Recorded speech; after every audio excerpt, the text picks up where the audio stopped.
सफर कुदुरबाली सफर कुदुरबाली सफर कुदुरबाली सफर कुदुरबाली नी खेल तोले की मन के नी खेल तोले की मन के हाथे डाली मुंडे लाली राम रतन मुक्ता बली पोका गेली। बचपन से मुझे डांस का बहुत ज़्यादा वो शौक़ था और जब मैं छोटा था तब मम्मी है मुझे अपने साथ कई ऐसे स्टेज शोज़ होते थे, चाहे मोहल्ले का प्रोग्राम हो या ऐसे कई स्पेशली कोई कंपटीशन हो तो मम्मी मुझे ले जाते। जय जोहार, मैं गुलशन देवांगन और आप देख रहे हैं सीजी नेटवर्क। जैसे कि जानते हैं मैं हमारे सीजी नेटवर्क के माध्यम से लगातार कलाकारों को रूबरू करवाते रहता हूं, तो ऐसे ही आज मैं आया हूं जगदलपुर में। जगदलपुर में कहा जाता है आमचो बस्तर खूबे सुंदर, पूरे बस्तर संभाग में बहुत ज़्यादा ये मिठ बोली की वजह से पसंद है। तो हम चर्चा करते हैं हल्बी इंडस्ट्री के सुपरस्टार राकेश यादव जी से। सर, आपका स्वागत है चैनल में। बहुत बहुत शुक्रिया। मैं सीजी नेटवर्क के सभी दर्शकों का, सब्सक्राइबर्स का बहुत हार्दिक दिल से अभिवादन करता हूं। सर, आप ये बताएं आपका ये जो स्टार्टिंग पॉइंट कैसा था, कि आपका ये जर्नी कैसे स्टार्ट हुआ? जी, बचपन से मुझे डांस का बहुत ज़्यादा वो शौक़ था और जब मैं छोटा था तब मम्मी है मुझे अपने साथ कई ऐसे स्टेज शोज़ होते थे, चाहे मोहल्ले का प्रोग्राम हो या ऐसे कई स्पेशली कोई कंपटीशन हो तो मम्मी मुझे ले जाते थे और उन कंपटीशन से मैंने बहुत सारे प्राइजेस भी जीते हैं। तो शुरुआत वैसी हुई तो लगा कि हाँ, इंटरेस्ट बढ़ता गया। स्कूल के कई फंक्शंस मैंने अपना हिस्सा लिया। जब थोड़ा सा होश संभाला तो जगदलपुर बस्तर में ऐसे कई संस्थाएं हैं, सामाजिक सांस्कृतिक संस्थाएं हैं, उनसे मैंने जुड़ा और उससे जुड़कर मैंने बहुत सारे छत्तीसगढ़ से बाहर भी और यहाँ पे भी छत्तीसगढ़ के बहुत सारे ऐसे जगहों पे मैंने स्टेज शोज़ भी किए हैं। तो ये कंटिन्यू चलता गया। कुछ साल पहले मुझे एक्टिंग का ऑफ़र आया और तब से मेरी शुरुआत हुई और यहाँ पे मैंने बस्तर की बहुत ही सुप्रसिद्ध फिल्म मोचो मैया, उसमें मैंने लीड आर्टिस्ट काम किया है, जो कि बहुत ही ज़्यादा यहाँ फेमस है। और तब से ये तब से ये जो जर्नी है ये जारी है और आगे तक भी जारी रहेगी। कैसा एक्सपीरियंस रहा है अब तक के सफ़र में काम करने का? जी, बहुत ही अच्छा एक्सपीरियंस रहा है। एज ए कलाकार हमारे लिए, ख़ास करके जो बस्तर में रहते हैं, उनके साथ बहुत सारी कठिनाइयाँ रहती हैं, क्योंकि आप उस क्षेत्र में हैं जिसे बहुत ही ज़्यादा पिछड़ा माना जाता है।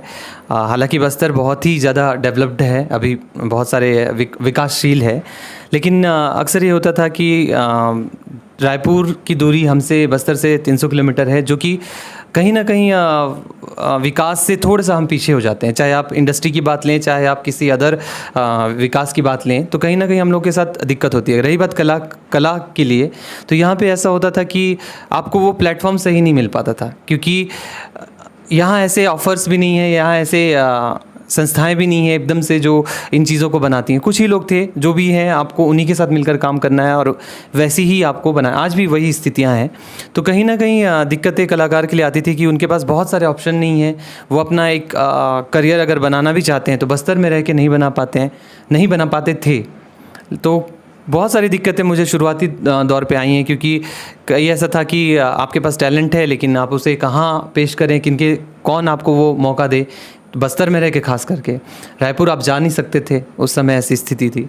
तो मुझे बहुत सारे परेशानियां हुई शुरुआती दौर पे, लेकिन अब भी धीरे धीरे बहुत सारे ऐसे कार्य मैंने किए हैं, या यहाँ ऐसी संस्थाएं हैं, ऐसे लोग हैं जो इन काम को कर रहे हैं, इन कार्यों को कर रहे हैं और बहुत हमें काम मिलता है। कहीं ना कहीं बस्तर एक अलग इंडस्ट्री के रूप में अब स्थापित हो चुकी है। पारिवारिक पृष्ठभूमि की बात करें या शिक्षा के बारे में बात करें, ये दोनों फील्ड दोनों अलग अलग होते हैं। क्या होता है, बहुत सारे कलाकार हैं, इंजीनियरिंग के छात्र भी हैं, या बहुत सारे अलग अलग एजुकेशन पे, वो भी एक्टिंग पे आज आ रहे हैं।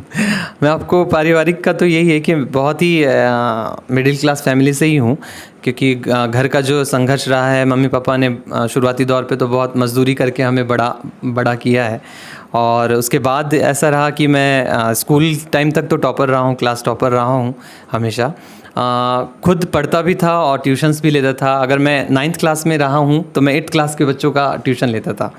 तो ऐसी स्थितियाँ कई आई हैं लाइफ में, कई ऐसे समय आया है जहाँ बहुत कुछ ऐसा हुआ लाइफ में जिसमें मतलब कई बार ऐसा लगा कि टूट से गए हों, लेकिन हिम्मत संभाली है और बहुत कुछ किया है। रही बात एजुकेशन का, तो मैंने इंजीनियरिंग का छात्र मैं रहा हूँ और अब जानते ही हैं कि एक कलाकार के रूप में मुझे स्थापित होना था। तो करियर कहीं ना कहीं मैं हमेशा से मुझे ये रहा है कि इस क्षेत्र में मुझे कुछ करना है और इसी के लिए ही मैंने काम करना शुरू किया। शुरुआत ऐसे की कि पढ़ाई जो हुई सो हुई, उसके बाद मैंने बस्तर में रह के मैंने सोचा कि कहीं ना कहीं बस्तर को कुछ देकर जाना है। तो इसके लिए हमने और मेरे एक साथी हैं आशुतोष प्रसाद जी, उनके साथ हमने मिलकर रास परब नाम से एक ग्रुप चालू किया जो मुख्य रूप से छत्तीसगढ़ की संस्कृति या बोल सकते हैं मुख्य रूप से लोक संस्कृति के लिए हम लोगों ने बनाया। मतलब वो खास करके स्पेशली वो बस्तर के लिए है, लेकिन साथ ही साथ हम छत्तीसगढ़ी हमारे राज्य से जो टच्ड है, उड़ीसा हो गया आपका, तो सारे उन सारे चीज़ों के या सारे राज्यों की जो संस्कृति है उससे रिलेटेड हम अपनी प्रस्तुतियाँ देते हैं, खास करके बस्तर की। और उसका शुरुआत जब हम लोगों ने किया था, उसकी शुरुआत जब हम लोगों ने की थी तो उतना अच्छा रिस्पांस हमें नहीं मिल रहा था, लेकिन आज बस्तर में अगर बोला जाए तो इस तरह के ग्रुप का बहुत नाम है। हमारे ग्रुप को लगभग बहुत सारे लोग जानते हैं, छत्तीसगढ़ में भी लोग जानते हैं। तो बस ये कोशिश है कि मेरे जैसे कलाकार, मेरे जैसे युवा कलाकार इस ग्रुप से जुड़ें या ग्रुप से ना भी जुड़ें मान लीजिए, लेकिन वो हमारी संस्कृति को पकड़ कर चले, हमारे जो लोक संस्कृति है उस पे वो रुचि दिखाएं, ना कि वेस्टर्न चीज़ों पे या पाश्चात्य चीज़ों की तरफ ज़्यादा आकर्षित होकर वो लोक संस्कृति की ओर आए। और ये उद्देश्य मेरा रहा है और मैं इस पे आज भी काम कर रहा हूँ और करता रहूँगा। कैसा लगता है अब पहले और अब में, अब आपको अब एक फेमस हल्बी आर्टिस्ट हो चुके हैं, हल्बी इंडस्ट्री में आपका नाम है, कैसा लगता है पहले और अब में? अब आपको दर्शक पसंद करते हैं, आपके नाम से जानते हैं। बहुत ही अच्छा लगता है और इन सब चीज़ों का ये बोल सकते हैं कि हमारे दर्शक ही हैं या जो जिन लोगों ने हमें ऐसा अवसर दिया या जो बोल सकते हैं कि उन्होंने हमें इतना उठाया, क्योंकि जब शुरुआत हुई थी तो हमें लगा ही नहीं था कि बस्तर इंडस्ट्री इस तरीके से वो विकसित होगी, इतना ज़्यादा लोगों का रिस्पांस आएगा। हम लोगों ने मजाक में ही ये सारी चीज़ें शुरू की थी, हल्बी के जो काम थे, चाहे वीडियो एल्बम्स की बात हो चाहे फिल्मों की बात हो, लेकिन वो अब बहुत अच्छे तरीके से स्थापित हो चुका है। बहुत अच्छा रिस्पांस मिलता है। आप चाहे बस्तर के किसी गांव में आप जाएंगे तो आपको लोग पहचानते हैं, मुझे भी पहचानते हैं। तो इस क्षेत्र से जुड़े जितने भी लोग हैं उनका एक अलग महत्व है, अलग इनका एक नाम बन चुका है। तो बहुत ही खुशी होती है और अब तो ऐसा लगता है कि अब इसी फील्ड से जुड़ के बहुत कुछ करना है, ऐसा लगता है कुछ किया ही नहीं है। तो अब काम चालू है और बहुत सारी चीज़ें अभी हमें करनी है। व्यूअर्स को क्या कहना चाहेंगे, अपने फैंस को? मैं अपने फैंस को यही कहना चाहूँगा कि हमें हमारे काम को सराहें, क्योंकि बस्तर तो आप जानते ही हैं, मुख्य रूप से बस्तर तो लोगों के अगर जुबान पे अगर बस्तर का नाम आता है तो लोग 2-3 चीज़ें ही होती हैं जो बस्तर के बारे में लोग कहते हैं। या तो पर्यटन स्थल है बस्तर बहुत ही बेहतर, या नक्सलियों का नाम आता है, या लोग ये सोचते हैं कि बस्तर में पिछड़े लोग रहते हैं, आदिवासी क्षेत्र है, आदिवासी बाहुल्य क्षेत्र है। तो मेरा ये कहना है कि ये सारी चीज़ें तो बस्तर में हैं, लेकिन बस्तर इसके अलावा भी बहुत सारी चीज़ों से परिपूर्ण है।